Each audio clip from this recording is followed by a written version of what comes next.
So, hello everyone, and welcome to this round of EdTalks, special EdTalks in Toronto on campus at Toronto Metropolitan University at the Student Learning Center. And we have with us Kelvin. Kelvin, would you like to introduce yourself? Thank you, Ganga.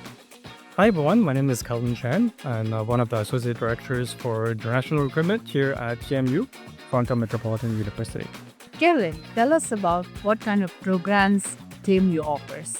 Sure, Ganga. We are a career-focused education university here in Canada. Some of the key programs that we have are our technology school management, where we offer natural commerce, and then we also have our effective engineering and architectural science, offering all sorts of engineering programs, including aerospace engineering. We also have our effective AV services, which offers some of the most in-demand programs in Canada right now, including healthcare related to campus nursing, including social work, including early childhood education. These programs have virtually 100% graduate and public grade graduate. We also have our creative school, which is a fine arts faculty focused on design and creative programs, which are very much industry tied here for you as well. 100% of our students are able to get hands-on experience and through experiential learning, because all of our programs come with a hands-on component, ensuring that our students are ready to enter the workforce as soon as they graduate from TMU. So we are very much a university designed to equip students for success beyond just 4 years of academic studies, but more for professional and career success as well. And scholarships? Sure, happy to talk about scholarships. For our international students, we offer over $1 million Canadian in scholarships every year, including the President's Entrance Scholarship, including the International Field of Leadership Award as well. And these are awards that students have been applied for separately when they apply for TMU. But these awards can go up to as high as $120,000. So it's very popular for our international students, to high achieving students to apply for. This package will be also given to students at the time of a seat of their offers, and it comes along with guaranteed housing for first year for all international students. Awesome. And for more details, please visit our Canam counselors. Okay, so we've got John here, and we've got the Zone Learning Center right in the heart of the city, downtown. John, tell us something about yourself and Zone Learning and how it helps students. So at Toronto Metropolitan University, we have something unique, what we call innovation zones, or simply zones, that provide an opportunity for students to get some real-world experience. And they do that in a few different ways. One of the key things that we have is that each of the zones will support startups or ventures that some are created by students, some are created by external community members, and that gives people a chance to move that project or startup on through there with our support. But because we had those ventures and startups happening here, it also provides an opportunity for students to get some experience working with it, either as part of the team with that startup, or maybe taking on a project with the team that they take on. And this is real-world, student-based and student-led initiatives that they get a chance to do. And we think this is a great opportunity for them to build some important skills that'll help set them up to be successful in their careers and in their future as they go forward. Some examples, John, in different fields? So we have within the university, we have a number of different zones that are in all the different main areas that the university covers, from creative industries like in fashion and media, to engineering and science and biomedical, and also social entrepreneurship and social ventures. We have a legal innovation zone focused on legal technologies as well. So in each one of these, you'll find different teams and members that are doing a startup in there, that working on a project that they think is important.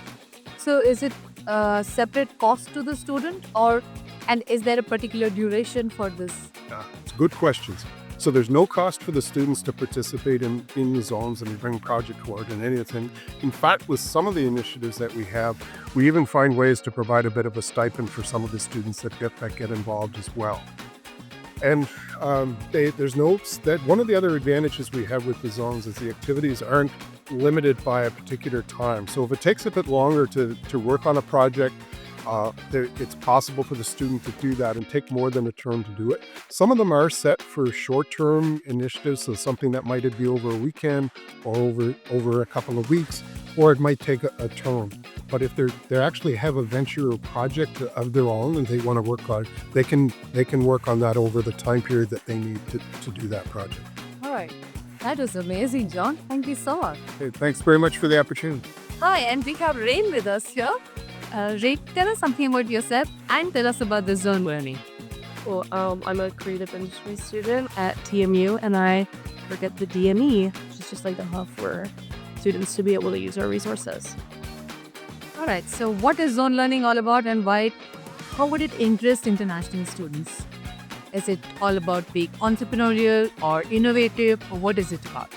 It's more of a creative, innovative space where students, we really promote like failures, so trying new things, and then, being able to tinker to figure out a new outcome. Like it does work out. We're also completely student staffed, which means that it's not a student on student helping each other out, which kind of just promotes more group work and more collaboration, I would say. Yeah. So, any examples of, without giving names, any examples of what kind of work is currently being done in Cal and Zodari? Yeah, well, it's fun. Sometimes as staff, we're working on things independently for the space, and then also sometimes students are coming in to work on their own personal projects. I know during summertime, there's a lot of students working on stuff for their engineering portfolios and stuff like that. So we're doing a lot of 3D printing and a lot of circuit building and stuff like that. And then sometimes people are making things that are kind of robotic. They'll have robotic arms and stuff in the portfolios. But then the stuff that we're doing in the lab is like stuff that's kind of less exciting, I guess, but more functional. Just things like hang up stuff around the rooms, or just to make things a little more aesthetically pleasing if we have time. So we have like a Cricut, and we'll use that sometimes to make things out of vinyl, try and make them look nice. So, does that help you with placements then? Because students are always looking at what kind of jobs we can get, how can we improve ourselves and make ourselves more employable. Is this going to help in the town? Yeah, I'd say it's a good space for using machines for free, and also a lot of the time you cover the cost of like filaments and stuff for 3D printing, or a lot of stuff for building things like the screws and nuts and bolts and stuff like that. Unit recovery. And I would say it helps you build your portfolio a lot, having like the space to be able to use all of that stuff for free, for sure. Yeah. Thanks so much, Jane. Follow us on all our socials and stay updated on the international education. Thank you and see you soon.